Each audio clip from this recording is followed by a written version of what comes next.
ओम दीदी जी प्रणाम। ये दीदी इसमें प्राणी मात्र की उत्पत्ति और वृद्धि अन्न से हुई है। प्राणी मात्र की उत्पत्ति अन्न से, जी हाँ, अन्नात् भवति और भूतानि। अन्न वर्षा से, और वर्षा जो है यज्ञ से करके। तो ऐसे हमारे आचार्यगण भी बताते हैं कि पहले यज्ञ करते थे, जिससे विशेष यज्ञ करते थे जिससे वर्षा होती थी। जी जी। क्या उसमें विशेष औषधि वगैरह डालते थे? हाँ। और आज क्या ये संभव है कि जहाँ अगर सूखा है, बारिश नहीं हो रही, वहाँ इस प्रकार का यज्ञ करे तो वर्षा होगी?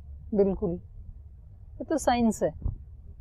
ये जो सिद्धांत हैं ये केवल सिद्धांत नहीं है, ये मैथमेटिक्स और साइंस की तरह से हैं, क्योंकि ये ऋषियों की खोज है ना। तो सत्य ही होता है। हाइड्रोजन ऑक्सीजन दोनों को मिला के पानी बनता है तो पानी बनेगा। वो आप भारत में कर लो या अमेरिका में जाके कर लो, चाहे कनाडा में कर लो, धरती के किसी भी कोने पे कर लो, रिजल्ट वही आएगा। तो जो उस समय का जो सत्य है उसी प्रकार की, देखो उसमें 4 चीजें, आपने अभी न्याय दर्शन नहीं पढ़ा है, वहां पर 4 चीजें बताई हैं। विधि ठीक होनी चाहिए, आपकी क्रिया ठीक होनी चाहिए, और आपका संकल्प ठीक होना चाहिए, और आपकी सामग्री ठीक होनी चाहिए, तो रिजल्ट आएगा पक्का। ऋषि ने बताया वहां पे।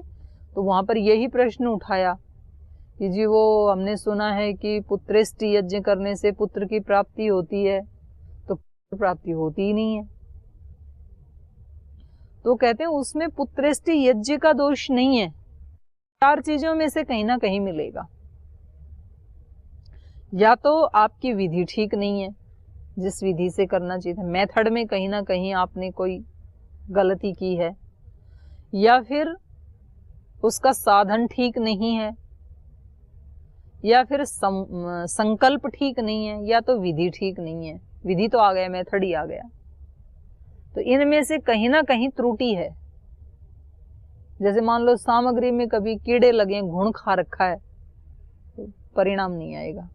समिधा में भी, लकड़ी में भी कभी कीड़ा लगा होता है तो नहीं आएगा। जो समिधा डालनी चाहिए थी उसी वृक्ष की समिधा नहीं डाली तो भी परिणाम नहीं आएगा। जिस प्रकार की जड़ी बूटी औषधि डालनी चाहिए थी वो नहीं डाली तो भी परिणाम नहीं आएगा।